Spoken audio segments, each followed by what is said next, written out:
One day, any ordinary day, she's in the parking lot, dropping her son off to kindergarten. And there she sees them, Greta and her mom across the parking lot, and something in her snapped. So she walks over and she unleashes a tirade on this poor mother, and this ends in a fight between the two women, and then eventually a tug of war over a bag of glitter and glue sticks, while horrified children looked on. So later that night she called me and she said, I can't believe what just happened. I broke under the weight of a feather. And I felt the same way. My calm, cool, collected friend who never cracks had just cracked. And it reminded me of a CEO I was coaching at the time. He was leading a big organizational transformation. And every time we would talk, we would sort of work on what we were working on, but I would ask him, how are you doing? Because I knew he had that, I knew he had the board breathing down his neck, I knew he had family issues, and every time he would tell me, but it was never like fine, it was fine. Until one day, he called me, and he said I was in a totally normal team meeting, and today I just snapped. And I randomly started yelling at my team. So I guess I'm not fine. So I guess you're not. Or this poor, hardworking entrepreneur that I know. She was facing this ridiculous, impossible deadline, a flooded inbox, a breaking marriage, a broken furnace, and that day, she had to scan her 200-page manuscript and send it back to her publisher. Seems simple enough, right? It's 11 p.m. So she keeps feeding the printer the pages, and it kept jamming. And then it kept doing that smug little beeping noise. You know that beeping noise? But anyway, she very calmly continued to feed the printer these pages. And at the end of the 200 pages, she said, copy machine, please save this document. Copy machine says no. And then she loses it. She starts screaming alone in her loft. She takes the manuscript very dramatically, like in a movie, and she throws it all up in the air. And as the papers are scattering to the floor, she does that really cool dramatic movie moment where she slides down the wall in tears, thinking, who have I become? This poor woman, right? Right? This poor woman. You know what? That poor woman was me. But, like Emily, and like my CEO, it wasn't me. I know we have a room here full of what I call my fellow stressed out strivers. Smart, high-achieving people who are trying to do amazing things in this world. And we're facing stress coming at us from everywhere. And there's a reason. The world we live in is becoming increasingly unpredictable, uncertain, and chaotic. And this isn't just anecdotal, right? This isn't just something that we all feel. There's a great tracking of this called the World Uncertainty Index. How many of you guys have seen this or come across this? Okay, not very many. So look at this. It's not just creeping up, it's sailing up like a roller coaster that none of us signed up for. And speaking of that roller coaster that none of us signed up for, how are your days going? Everybody needs something from you right now. You're trying to humanize and create safety in the culture that you're leading in your business, and you're holding the culture together with duct tape and grit and doing more with less. Do you have talent shortages? Yes? No? Are you there? Are you alive? This is call and response here, but we're doing it. And then you have shifting political winds, right? All of these things. So what I want to ask you by a raise of hands is, and be honest and look around, how many of you right now at this moment, in work and or in life, feel like you're hanging on by a thread? Look around. How many of you have said to someone in the last week, I'm fine, when you're not fine? How many of you are one crisis or budget cut or reorg away from your own glitter and glue stick moment? Oh, the hands went up very fast there. So you're not alone. And one thing to note here that I think is important is that, we sort of thought the stress of COVID would, just sort of disappear and we'd all get back to normal. But there was a study that came out from the American Psychological Association within the last year that said 75% of professionals are more stressed now than a year ago. So if you had to describe your life right now, and life I mean holistically, what you do, who you are, what would be one word that would really encapsulate that? Just shout it out in your biggest outdoor voice. Busy. Oh, chaos, what else? Uncertain? Juggling? Nightmare. We are here together to fix this. But so here's the deal, you guys. And everybody's nodding, I'm seeing, everybody's nodding at all these words. What do we do when other people struggle? When my friend Emily called me, I said, my God, Emily, I am a little surprised, but I'm also not surprised. Because you're a human being who is juggling more than almost anybody I know. Right? So when other people struggle, we say, gosh, they're doing the best they can. We're going to be compassionate, we're going to be empathetic. But when we struggle, what happens? You're hard on yourself. We blame ourselves. We say, why can't I just get through this? Or I've been through worse before. Or I know lots of people have bigger problems than I do. I've come up with a name for this phenomenon because I think it needs a name so that we can normalize and release it. And that word is grit gaslighting. How many of you grit gaslight yourselves? On a daily basis. On a daily basis. Me too, right? And it's a constant struggle. The other piece of this is we don't just grit gaslight ourselves. Other people grit gaslight us, don't they? They say things like, come on, you're stronger than this. Or, look on the positive side. I'm sure this huge major crisis bringing you to your knees, you look back on it and laugh in a year. Think about some of the worst things you've heard in terms of grit gaslighting from other people. My favorite is, have you tried yoga? But still in the midst of all of this and being a stressed out striver and doing all the great things that you do, we long for that best version of us, don't we? The best version that we know is in there. The version of us that will be there without the chaos. The version of us that's going to elevate and rise up, not just in our roles as leaders, but in our lives. So my watershed moment for all of that came in basically Q3 of 2021. I was sitting in a rheumatologist's office in a crinkly gown, feeling about as clammy and uncomfortable as a person could possibly feel. Now, this was not my first specialist appointment. This was approximately, I would say, my 455th. I'd had a lifetime of really kind of vexing, mysterious health problems. It started in my 20s. I was having insane amounts of full body pain.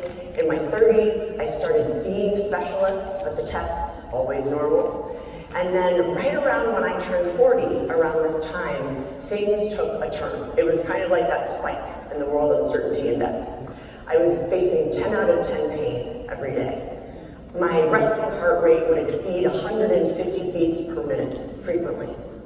I would forget the names of people that I had known for decades. And then came the fainting.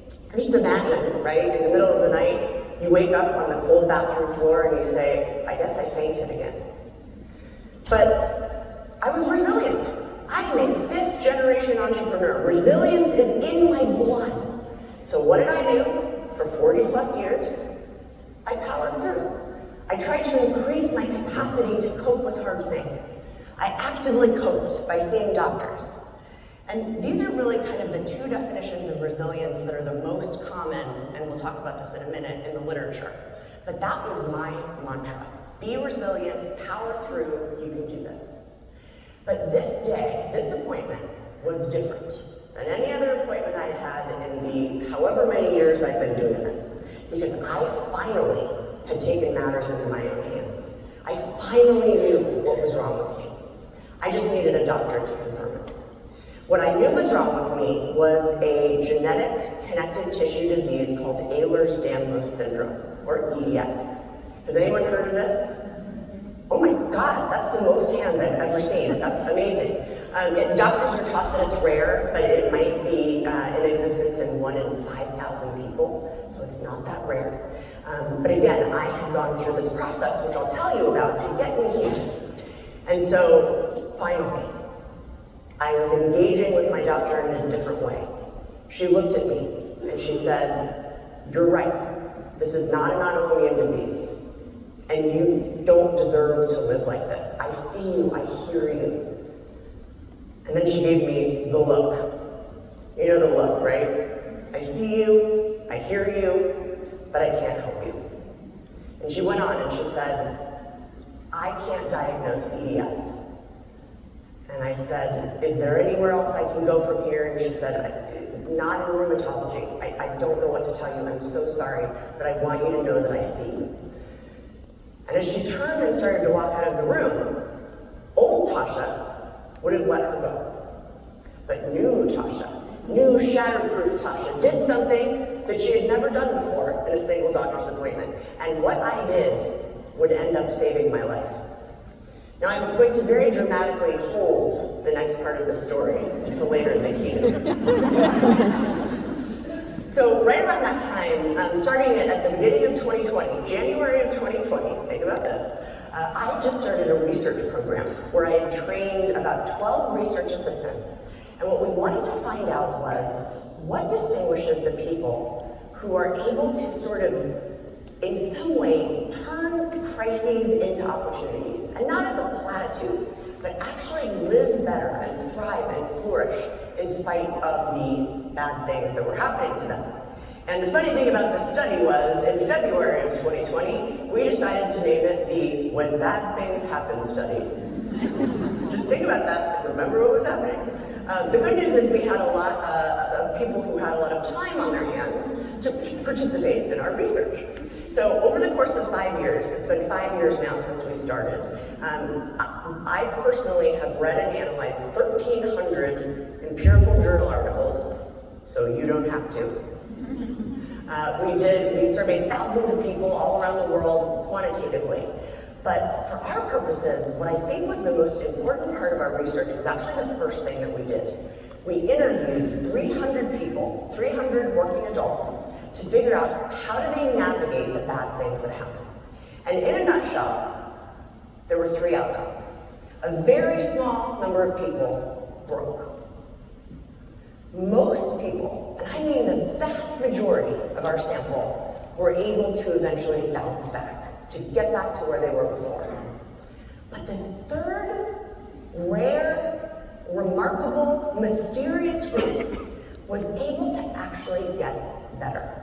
They were able to, in the worst moments of their lives, and by the way, we had a very generous definition of that. It could be small daily stress, all the way to big life-altering crises. But they were able to take those moments, the toughest moments, and become the best version of themselves. So I became obsessed with this group. What were they doing differently? What did they know that the rest of us, including and especially me, didn't know?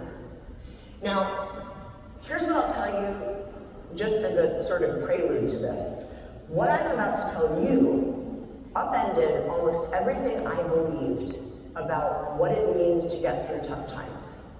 But I'm giving you this information from a completely science-based perspective. What we found in our interviews, first of all, was that third group of people were no more resilient than anyone else. They were no more resilient. Resilience didn't predict whether people got better or stronger. The other thing we found quantitatively was that people's level of resilience using validated, really hardcore scientific scales also didn't predict whether they were better off or worse off after a crisis. So I did what any nerd would do, maybe you guys kind of sympathize with me. I decided to read 500 articles on resilience. And I analyzed specifically the 52 most highly cited, okay? And the reason that's important is because I'm about to share with you the 3 biggest myths about resilience that we somehow have taken in through osmosis that are actually not true, and as you'll see, getting in our way in a way that we might not realize. So I'm going to go through these super fast. Number 1, it is a myth that resilience helps us thrive. It is a myth that resilience helps us thrive, and this is counter to everything we've been taught, right? The truth is, resilience, again, if you look at the research, the hardcore scientific research, is that it offers survival. When we increase our capacity to cope, when we use some of the practices I'll talk about in a second, it means that we're either going to keep equilibrium or we're going to bounce back to where we were before. In fact, this is what's fascinating. Some studies on resilience, do you know how they define being a resilient person? Being someone who is not anxious or depressed. Just let that sink in for a second, right? So we've been taught a lot of things about resilience, and probably the biggest one is if you do these things, you will thrive through chaos. Not true. The second myth is that resilience is a choice. How many of you have sort of heard this idea that resilience is like a muscle, and all we have to do is just keep doing these things, keep going through hard experiences, and we're going to come out the other side better and stronger. Usually what we're told is that there are these protective practices. Remember I said earlier, resilience is the capacity to cope with hard things. There is some science around this, obviously, or we wouldn't even be doing any of these things. But practicing gratitude, being optimistic. How many of these do you guys do on a daily basis? Maybe count the total number that you legitimately try to do and hold up that number. I'm just curious. I'm guessing we have a lot of, we have a lot of advanced resilience practitioners. Same with me, back during my health crisis, and in general. My protective practices resembled like a Tracy Flick style kind of a thing. And I know that's an obscure movie reference, but how many of you get it and love it? I love it. Okay, so Tracy Flick is just straight A student, wants to be the president of her class, wants to do everything right. I didn't just use my resilience practices, I turned them into a printable spreadsheet. Every day during this health crisis, I was like, I gotta double down on my resilience. I'm not gonna get through this. But what I noticed over time was, it wasn't really helping the way I thought it would. And it was actually kind of exhausting me. But then I said, you know what, no pain, no gain, right? So I kept going. What I didn't know at the time, that I know now and that we know now, is that we can't always improve our resilience. There have been several meta-analyses, studies of studies, that have looked at tens of thousands of data points. And what they found is, you think about how many of you guys have resilience interventions in your organization. There's a lot of money being spent on this right now. And in some cases, people do improve their resilience a little bit. It's usually not a lot. Other meta-analyses have shown no effect. And still others, there was a recent one that came out with 45,000 data points, showed that people who went through resilience training were worse off afterwards. The third myth is that what doesn't kill us makes us stronger. Very good. I think you could go anywhere in the world, and in whatever native language is being spoken there, the person would say stronger. There's just one problem with this. This is from a consortium of resilience researchers that are considered to be the most highly respected researchers in the field. The problem is it lacks robust empirical evidence. Here's the truth. Resilience is a limited resource. I'm going to say that again. Resilience is a limited resource. So this idea that the more stress we're experiencing, the stronger we get, it doesn't hold water.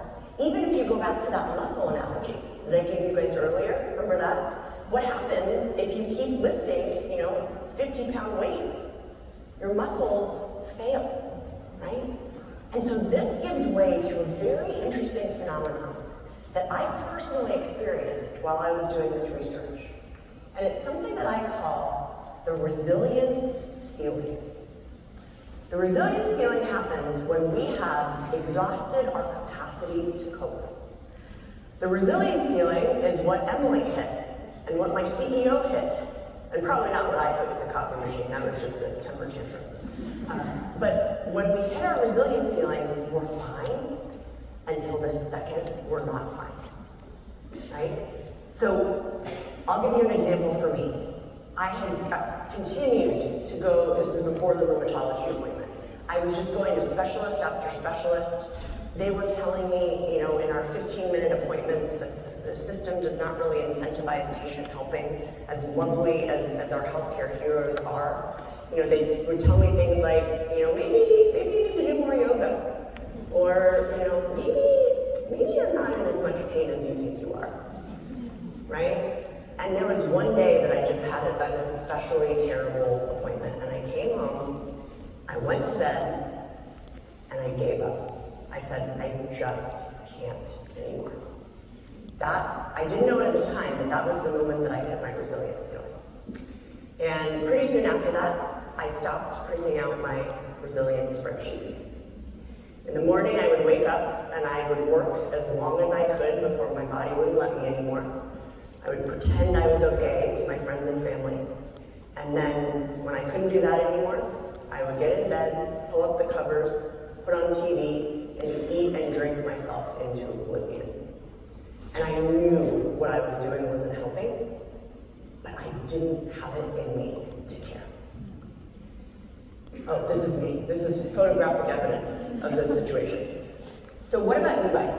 When I talked about the resilience ceiling, does that feel like something that you've experienced before? I'm seeing like heads nodding like this, but like this. That's okay. So here are 3 clues, and I want you to run this through your current experience. If you feel like you've lost your mojo, you just don't have the energy and enthusiasm that you normally do to keep all the plates spinning. Little things feel big.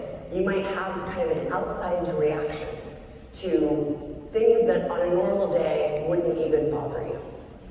But then most importantly, your top tools are failing. That was a big flashing red flag for me. Because it's not that these tools and these practices can't help us. It's that when we run out of resilience, it's just not possible, right? Our capacity is gone. So what I want you to think about, and again, we're gonna, just because there's so many of us and we can't really talk about it, I want you to think for you, if 1 means I have all the resilience in the world right now at this moment, and 5 means right here, right now, I am hitting my resilience ceiling. Hold up the number. Where are you right now? Look around. Seeing a lot of 4s. Ooh, I see a couple 2s. Okay. So we've got a gamut. And I think what's interesting about this is whether or not you're near your resilience ceiling at this particular moment, is the world going to be less crazy in the future? Probably not. So we might want to get ready. So wherever you are in your journey, my hope is that, this will be helpful to you, even if it's not at this moment, either for you or for your team. And that's what I wanted to really figure out. At this point, it felt like a life or death thing for me. I was doing this study. I didn't know what else to do. Everything that I had been taught wasn't working. And so I said, there has to be a better way. And as it turned out, that 3rd group held the key. So that was the very first thing we did. And this was, a year had gone by then. And what we discovered was that group 3 did use resilience practices, but they didn't push their resilience past the point that it wasn't helping them anymore. They were developing a second complementary, I would call it mindset and set of habits that they were able to turn to, especially when their resilience was running low. So what we named this was the process of becoming shatterproof. Here's a definition. When we become shatterproof, we are using life's toughest moments to grow stronger, wiser, and and more fulfilled. And then this is the important thing. Not in spite of our cracks, but because of them. While you're taking photos, I'm going to do this because it's dark here on the podium. Okay. So using life's tough moments to grow stronger, wiser, and more fulfilled, not in spite of our cracks, but because of them. That already sounds different than resilience, doesn't it? We're going to talk about sort of more specifically what that looks like, and we're going to get down and dirty into something called the Shatterproof roadmap. But I want to give you an analogy for this that one of my clients pointed out just as we were discovering this. Have you guys heard of kintsugi? It's the ancient Japanese art of repairing broken objects, usually pottery, with precious metal, usually gold. And the idea is that, you could sort of glue it together with, super glue, and it would break again, and it wouldn't really be better than it was before. But if you can fuse these cracks with this beautiful gold lacquer, you're honoring their history, right? You're strengthening those areas. And the object becomes something more beautiful, stronger, better than it was before. And so that concept, that notion, is essentially the mindset of a shatterproof person. In our toughest times, believing that even if I don't know what it is yet, I know that a better way exists. So this is the Shatterproof roadmap. I wish that there were only 3 steps. Because 3 is easier for us to all remember, right? But the science said no, there are 4 steps to the Shatterproof roadmap. So what I'm going to do is take you just on kind of a whirlwind tour. We're going to go really fast through step 1 and do a mini deep dive on steps 2 through 4. You're going to have 3 tools by the end of this that you can leave and start applying to become shatterproof. How do you feel about that? Great. Will that be helpful? Okay. If you're excited about that, I want you to enthusiastically high-five the person next to you.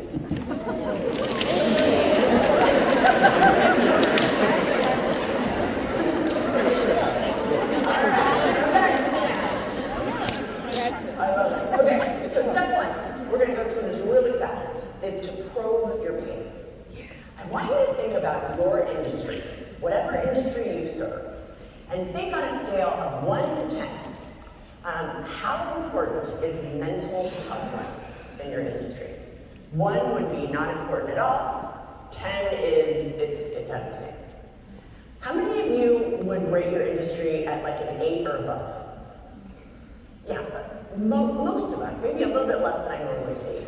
And the idea there is that we push through our pain, we push it down, and then we move forward as if it never was happening to us. And I say pain, I mean pain psychologically, physically, financially, strategically, with projects, with products, with markets. But the idea is it's so easy for us to push through it and deny that it exists. But what Shatterproof people know is that pain is essentially a check engine light. And the more we push through it, we're not going to be better off. We're going to break down on the highway. And what paying attention to our pain reveals is patterns. So one way to think about this, and this is just sort of oversimplifying something I talk about in the book, but compared to the average you, think about yourself over the last couple of weeks. Are there any emotions, negative emotions or pain that you felt significantly more than usual? So I did this exercise. I did it on a sticky note, because that's how I like to do as many things as possible in life. And this is what I came up with. This was the actual sticky note. I wrote, I feel more helpless, more hopeless, more powerless, more out of control than I normally feel. And I thought, that's really interesting, because that is not at all what sort of normal me experiences in life. So that's what leads us to step 2. We've got to figure out what is causing that pain. And that involves, as you'll see in a minute, tracing your triggers. So I want you to imagine 3 scenarios. Scenario 1 is you're back at work next week, and you're in this high-stakes meeting, and you have this amazing, bold idea from this conference to humanize your workplace. And you put it on the table, and your boss instantly shoots you down. So think about how that would feel. Or you are asked for your opinion on a decision, and then a week later you find out the decision had already been made. How would you feel? Or the last example, let's say kind of in a personal realm, maybe you're struggling and you find the courage to tell a friend. And instead of meeting you with empathy, your friend starts scrolling on their phone and great gaslights you and says, you'll be fine. Those are all examples of triggers. Triggers are the tipping points, these situational tipping points that take us from like, I'm fine, I'm doing well today, to I am not okay. And to be more specific, this is just a kind of a short list, but take a look at these triggers. Think about for you, what's that emotion that I'm experiencing more of than usual right now? And ask yourself if any of these fit, right? So pressure is not having enough resources to do what you're being held accountable to doing. Unfairness would be something like getting your opinion and then having it not matter. Conflict, right? Things are getting tense with a member of your team or with a peer. So think about those. If the trigger's not on there, maybe try to name it. Try to name that external source that is causing this within you. Because what Shatterproof people know is that our triggers, sort of outside of us usually, can tell us a lot about what's going on inside of us if we can just trace the trigger. And more specifically, triggers signal, think about how you would answer this. Triggers signal, they signal unmet, fundamental human needs. So what I want to tell you is something that I tell a lot of the CEOs that I coach when they're like, man, I don't know what's wrong with me. Like, I'm just not okay, and I'm not doing this well. There's nothing wrong with you. You're a human being who's living in an environment that is constantly triggering us and frustrating our needs. So as it turns out, and there's 50 years of science behind this, it's called self-determination theory. It's my favorite theory in psychology. Has anyone heard of this? So yeah, it's amazing. It's one of the most well-supported theories in the field, one of the most practical, in my opinion, and one of the least well-known outside of psychology. But one of the kind of central tenets of the theory is that human beings are hardwired. We are biologically programmed to seek three things from our environment. And the reason we're programmed is because it helped keep our ancestors alive. So in the same way that we get thirsty, we need these things psychologically. Number one is a feeling of, let's just say confidence, because that's the term I use in my book. I don't know why it says confidence. Confidence. But it is also a sense of feeling confident, feeling effective, and growing. Okay? So this idea that I'm coming into this, I know what I'm doing, I'm contributing, I'm being sort of appreciated for that. Number two is choice. And this breaks down into feeling like I have agency. Right? I can choose how I live my life. I can choose how I do my work. And then authenticity is, I don't have to pretend to be somebody that I'm not. I saw somebody go, yes. And then last, but probably most important, is our hardwired need for connection. And this is everything from belonging, which is just I have positive social interactions on a day-to-day basis, to mutual support with trusted others. So think about those three needs. This is a very valuable framework for all of you in HR. It's valuable for you as a person, it's valuable for you as a leader, and we'll get to that in a second, but it's also valuable in the cultures that you're trying to create, right? Because what the research shows is that when these three needs are met, we flourish, we thrive, we become the best version of ourselves. When these needs are frustrated, it brings out, instead of the best in us, the beast in us, the worst version, the reactive, punitive, nasty, unhappy, stressed out version of who we are.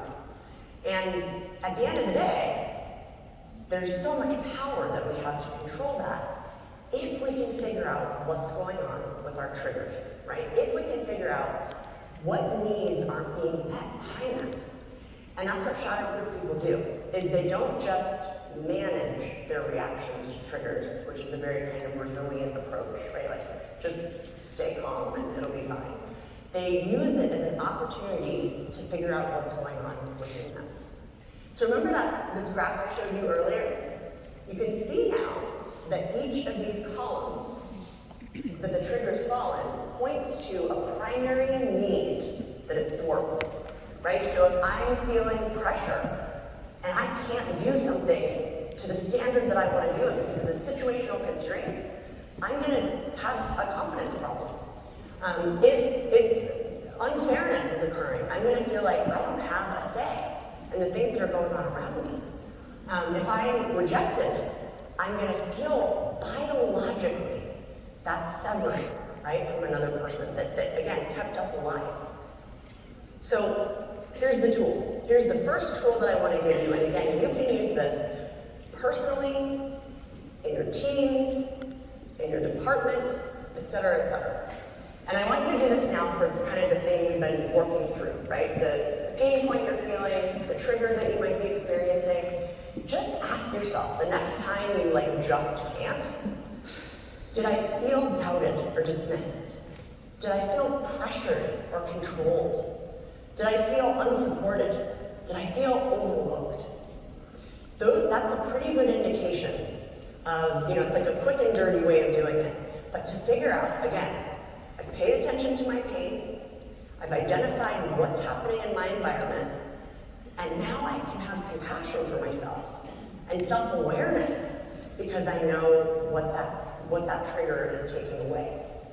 So for me, as I was discovering this in our research, I needed it in my life, and I realized I'd lost my choice.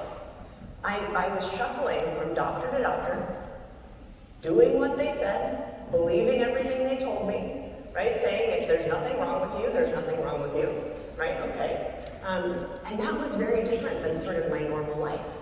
So those moments where we can identify, maybe this is why the worst version of me is showing up, or maybe this is why I just can't.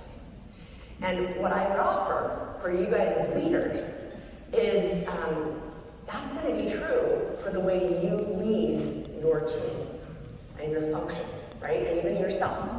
I'm borrowing from my friends Chip and Dan Heath in their Bible of Change Management, Switch.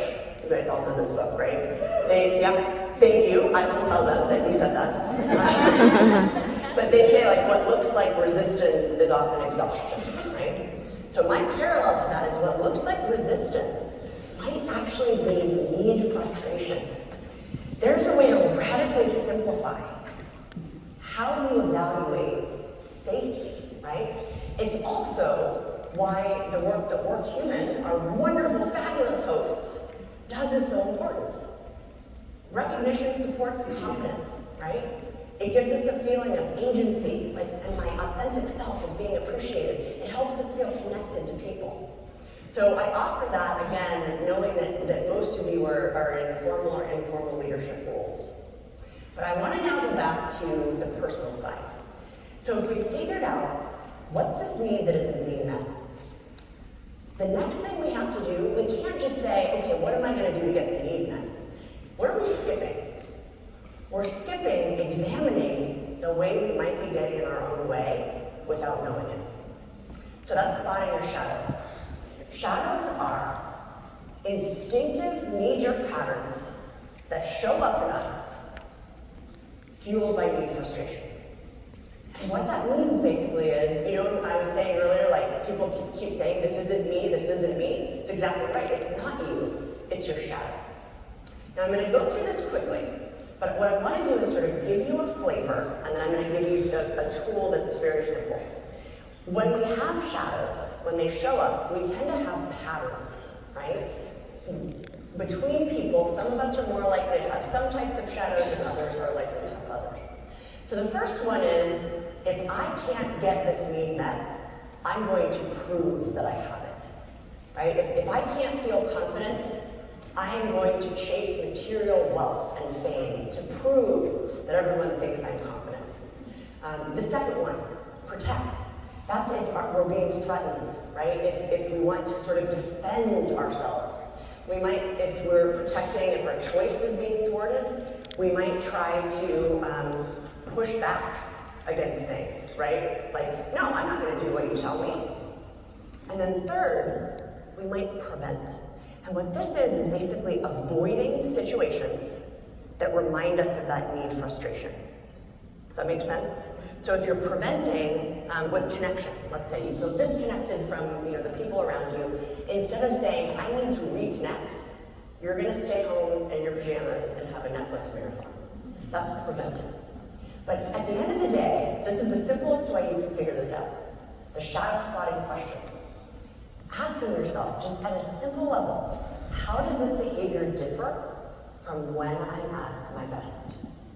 How does this behavior differ from when I'm at my best? So for me, I was preventing.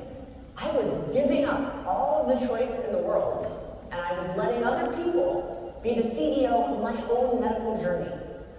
And so what I realized at that moment, by probing my pain, tracing my triggers, finding out that my need was being thwarted, and how I was getting in my own way, I realized something that to this day changed the course of my life. And what I realized was, there was no cavalry coming to save me, right? No one. Dr. House does not exist. No one was going to save my life unless I took matters into my own hands. And I truly believe that that was the beginning of my own Shatterproof journey.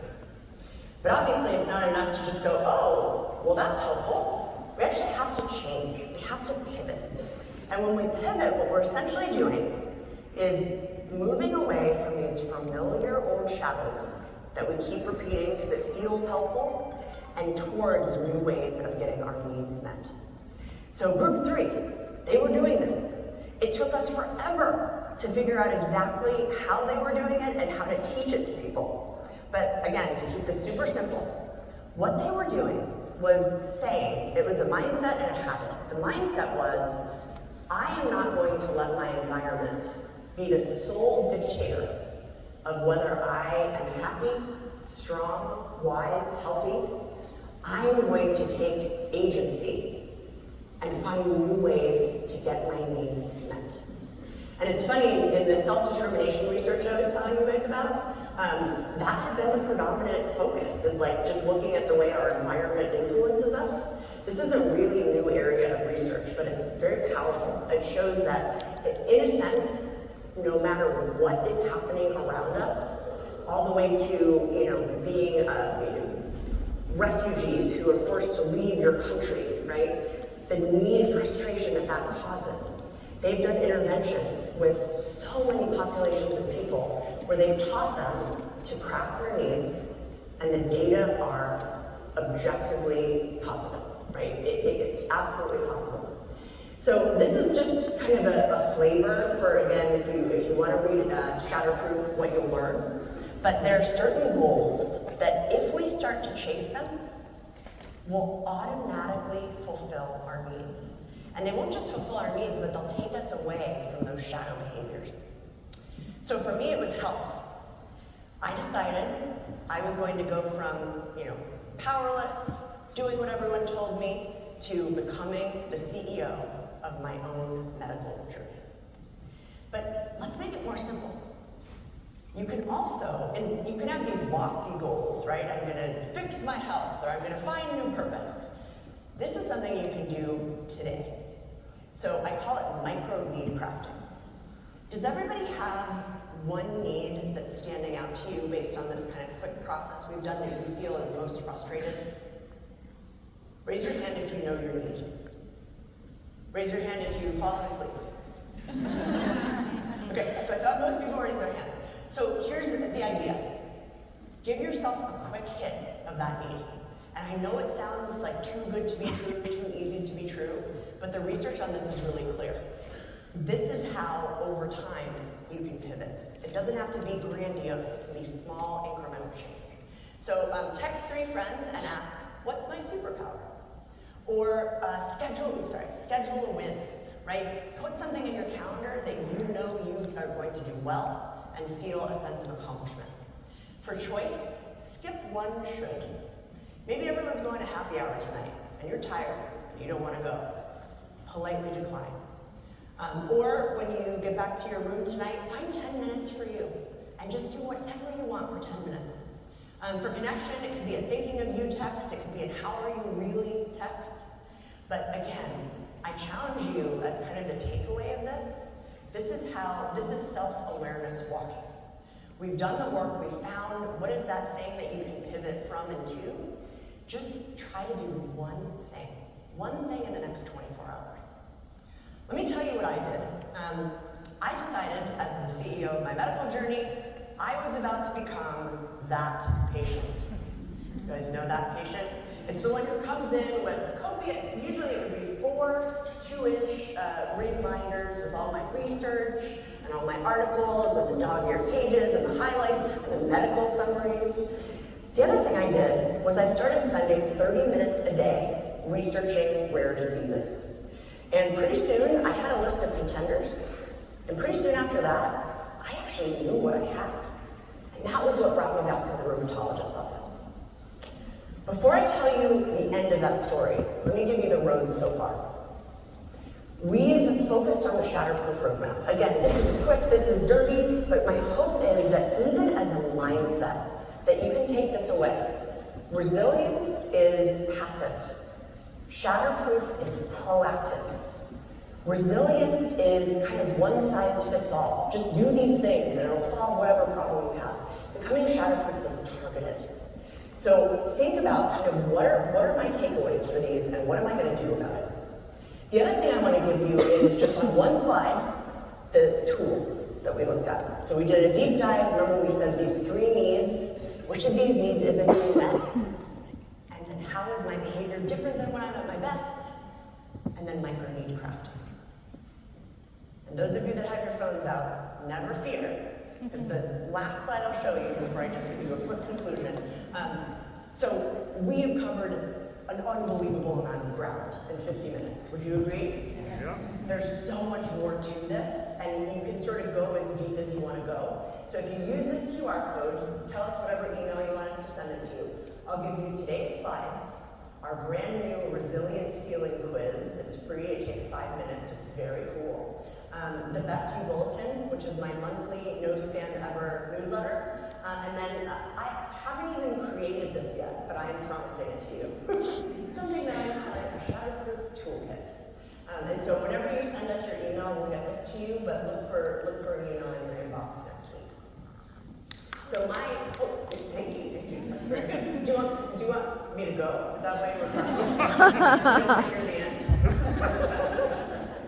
No, it's good to have resources, right? Because we want to continue the journey, so thank you for your enthusiasm. So, my beginning. When the rheumatologist was walking out of the door, I said, stop. I sort of startled myself. She turned around. And I said, look, I understand if you don't diagnose connective tissue diseases, but someone must. And she said, I really don't know. And Shatterproof's Tasha said, I need a name. And she thought for a minute and she said, Dr. Schofield, Dr. Jill Schofield, who turned out, as luck would have it, had an office 20 minutes away from my home in downtown Denver. Then I found out that it was a 2-year wait list to get in to see her. Yeah. How many of you have ever seen Sex and the City? Remember when Samantha needs to go to that really fancy cancer doctor and she makes friends with the receptionist? Again, I was that patient. So that's what I did. And I got myself in a month. And I went to that appointment. I got my diagnosis. I got 4 more diagnoses. EDS isn't treatable or curable, but these things were. Dr. Schofield saw me, she heard me, she helped me. And I remember walking out of her office and talking to her assistant, Chandra. And Chandra said, how did it go? And I got kind of choked up for a second, and I said, Chandra, I think she just saved my life. She looked at me adamantly. She said, nope, you did. Our patients spend their entire life being dismissed, being told that what they're experiencing isn't real. never underestimate what it took to get here.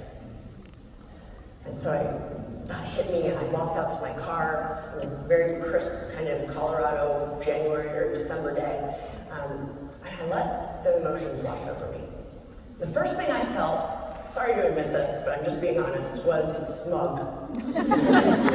After all, I had diagnosed my own rare disease after decades of doctors not being able to, right? But then as those ego-driven emotions fell away, what I was left with was a sense of peace. A feeling that I had a path forward. A feeling that I was going to find a new connection, new confidence, new choice through this journey. And that is exactly what happened. So finally, I felt what it was like to be shatterproof. Because here's the truth. When we're taught to be resilient, we are told we cannot bend, we cannot break, we have to power through. But when we become shatterproof, we can bend, we can break, we can even hit rock bottom. Because it's in those toughest moments that we have a choice. Never forget that. We have a choice to proactively find new beauty, new bravery, new brightness in our lives. And not just at work, but in our lives as human beings. So what I want to leave you with is a question. Actually, two questions. Question one, what would the best version of you do? Question two, what if you could be you, but better? Because if the last 5 years have told me anything, it's that the times that break us can uniquely rewrite